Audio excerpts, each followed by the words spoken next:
I originally planned to cover her past in my last video, but the length was ballooning higher than I felt was necessary, so I decided to split it into its own part for y'all to enjoy easier. We've already gone over Blair's current situation on the Illuminaughtii YouTube channel, but did you know her history of manipulation goes as far back as the very beginning of her career? Let's take a look and go through everything together, because let's just say Blair has a habit of trying to ruin others to further her own brand. Shout out to the Patreon members like always, and if you'd like to support the channel, you can do so by checking out the link below or in the corner. With that being said, let's get right into this and see the exact moment where things started to get strange with her. Blair got her start on YouTube making Reddit reader type videos before moving on to her more company based content you see today. Most traces of those videos are long gone, but during this era she would get into her first controversy, that being when she called out two channels called Misery Box and r/slash for apparently copying her. The Misery Box situation is virtually gone from the internet as the video was privated, with only miscellaneous comments and her making reference to them on her Reddit and Twitter accounts giving people an idea of what went down. The r/slash situation, however, does have some evidence left behind, as they would make an old YouTube community post talking about how someone was accusing them of subbotting, where they show that the growth has been completely natural, albeit very substantial during that time period. They go on to say that they get 86% of their views from YouTube recommending their videos to people, that their Discord server is also getting huge growth so it can't be them botting,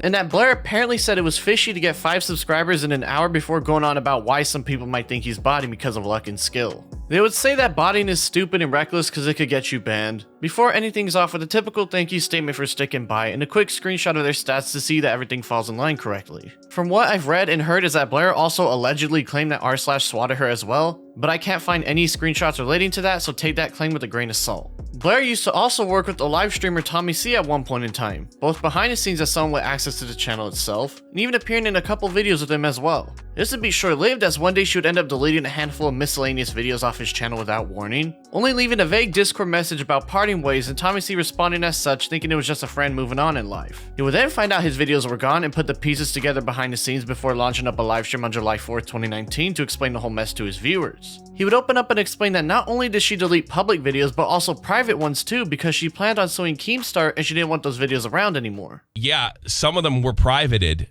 as per Blair's request a couple months ago when she was going to sue Keemstar for saying she had an STD. So I cooperated and I privated the videos, but before she left, she deleted the private videos too. So that... It turns out the reason she deleted the videos in the first place was because someone made a fat joke not to her, but to someone else that TommyC worked with that she met up in real life, and it struck a nerve with her for some reason. She had met up with Real Talk and some fans of mine and fans of hers too. I'm not going to sit there and... You know, obviously she got 100,000 subs for a reason, and they met in Las Vegas. Her, one of my news team guys, Rico at the time, and they wanted to put me in a room. Real Talk was there and thank me. And so how they did it is we all went into the news chat room where all the other members were, and you know we kind of said hello, and. I guess Rico said it, and for reasons that I'm not quite sure to this day, the Vault kept repeating over and over again, "God, Rico, you're fat." And then that was kind of uncomfortable and funny, and Real Talk cackled as loud as he could. And then like 5 minutes would pass, he would go, "Jesus, Rico, you're really, really fat." And it was, I gotta be honest with you, it was kind of uncomfortable, you know, but it was fucking funny. You know, it was funny. And he kept saying, I don't remember if I told it. I definitely said something afterwards, like, Jesus, what's the matter with you? Tommy will talk some more about the finer details as a bunch of random people started some drama over this, and mentions that when they got into a voice chat together to talk about it, she was hostile to him and made a threat that ended up with her deleting his videos. Going to VC about it, and she was very hostile to me. Like, the only way I can take it, and I'm pretty sure, like, I don't know, I think she was just trying to I just took it at the time like she's trying to get me to do something. She said that she suggested that I should do something about it. And I just like, what do you want me to do? Everybody's an adult here. I can't tell people not to make fun of him. Like, that's kind of ridiculous, you know? And she threatened me. She said, if you don't do something about this, I will. And I was like, whoa, because her whole like speech pattern was just completely different than what I was used to. I felt like I was like in the principal's office or something. And I go, Blair, what are you going to do?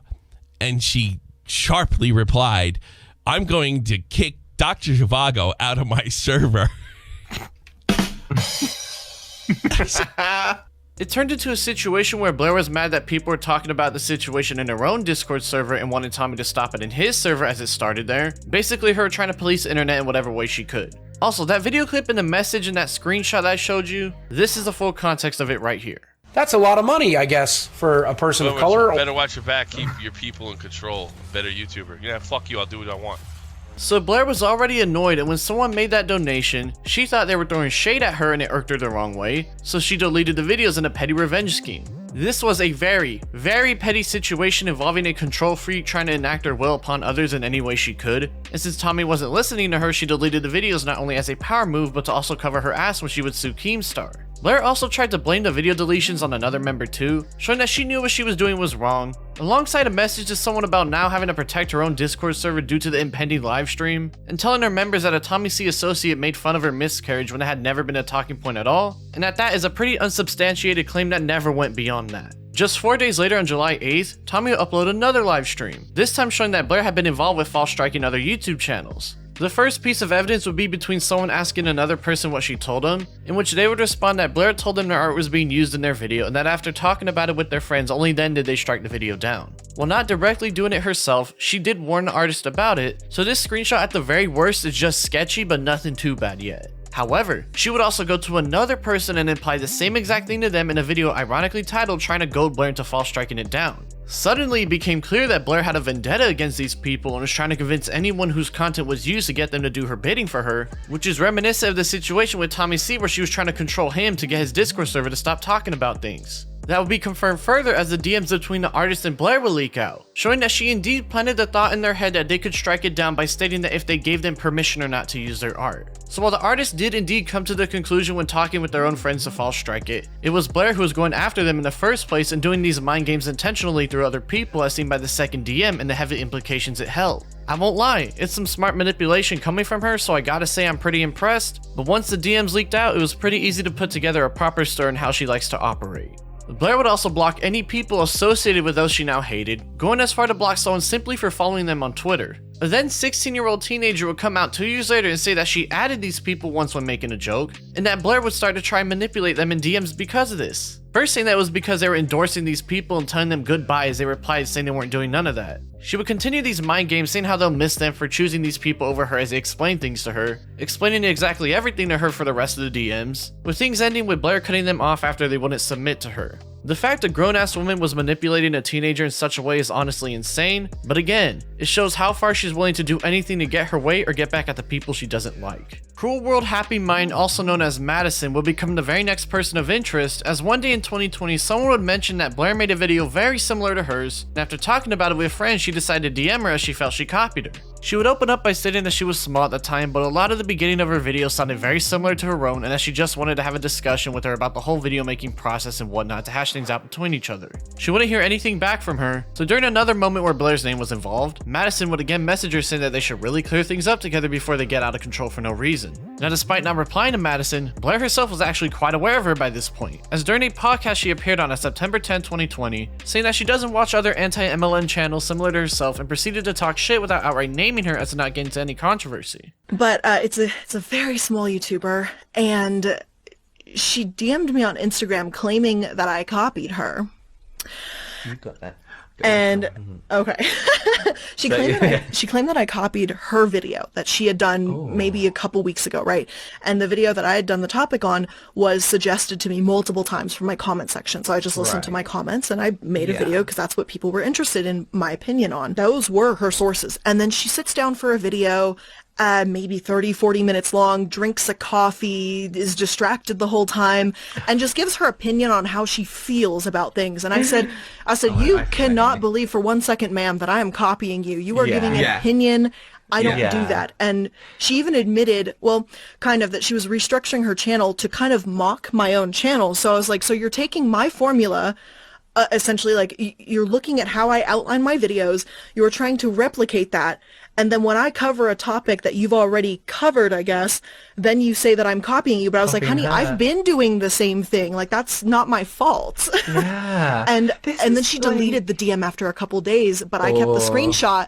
Yeah. And I was like, I will remember this. I won't say anything, but I'll remember it. Madison will message Blair one last time after learning about this podcast to again try to talk everything out and apologizing if she sounded mad or harsh or rude in the initial DM she sent way back, again stating she just wants to talk it out between each other and let bygones be bygones. Along with that would be a YouTube video in which she talked about what was going on, in which she shows that another YouTuber by the name of Kimberly had her own situation with Blair, and an unknown Discord message claiming that Blair was trying to turn them and other people against her for what seemed to be no reason other than pure malice. Instead of messaging Madison back at any of the 3 points in time, Blair make a bitchy tweet saying she loves doing debunking streams on February 7, 2021, implying exactly what she's about to do. However, the very next day on the 8th, she would make a series of tweets saying that they finally had a call together and were able to work everything out between each other, canceling the planned stream in the process and moving forward from the situation. Nothing major come from this entire situation at all, with most people generally coming to the conclusion that it was all one big misunderstanding that got taken way out of proportion. However, when thinking back on the Tommy C stuff and how she snaked her way through that, others felt this was yet another example of her being manipulative and sneaking her way around a potentially bigger controversy using some clever social skills. People would decide to look into Blair some more because of this uneasiness, and they would come across something about a year before where someone stated that they love her content, asked if she would bring back her old Reddit videos, in which she responded with a simple no and left it at that. However, instead of just leaving it at that, she would post this comment on her YouTube community tab being rude to the fan and using it as an example of people constantly asking for new Reddit videos, saying that all of that will be on the Sad Milk channel now. Her subscribers would get mad at her for being an asshole to the guy for no reason, and so she would lose around 4K subs because of this. She would delete the community tab post in response, but then go on to throw shade on her Instagram talking about the situation, basically just butthurt people called her out for being a dick to some random nice subscriber for no reason. This is one of the first instances of not taking the L and showing that she thinks she's always in the right, and that will become very apparent as the future progressed. There was also a situation involving an artist that drew her pyramid character in a risque way, in which Blair would go onto Twitter and mention them by name, stating that she was very upset they drew her character in such a way despite making it known she doesn't like that at all. She would reference that they did it on their own accord without even asking her to when replying to people about the situation, meaning this artist must have invaded her privacy pretty hard. People find the art piece in question, which showed an innocent enough drawing at first, and the oh so serious invasion of privacy was a slightly more provocative version showing her character in a one-piece bathing suit. This is what Blair threw a fit over, and in doing so, the artist will end up getting mass supported by her fans for drawing one of the most tamest pieces of fan art that's ever been drawn before. I understand not liking if people draw your character a certain way, but there comes a point in time where you kinda have to accept it as a content creator, otherwise people will troll you by drawing more artwork like that and an endless cycle will start. This is one of the more egregious examples of her controlling and manipulative nature, because Blair could have easily just messaged the artist and asked them to take it down, but instead she set her fans their way and got them banned off Twitter in the process, and as far as I can tell they've since been gone from the internet. Now, Madison herself hasn't seemed to mention the current controversy on any of her social medias, but it's safe to assume she's well aware of what's currently going on. Tommy C, on the other hand, has been on her ass since the Legal Eagle stuff started, and I don't really blame him at all given that she actively messed with his channel and easily could have done much worse if she was just a little more pissed off that very day she decided to delete his videos. Tommy would even post a video straight to Blair saying that despite what's going on, he feels bad for her because he truly felt they were friends at one point in time 4 years ago, saying that even though he does feel this way, she had this coming because she wouldn't have listened to any of his warnings, alongside general comments about his opinions on the subject matter. I take zero joy in seeing what happened to you. But you would have never listened to me. You would have never ever listened to me. I hope you don't hurt anybody else. I actually hope you recover. I really do. I'm not trying to play the bigger man here. This is different from any other experience I had.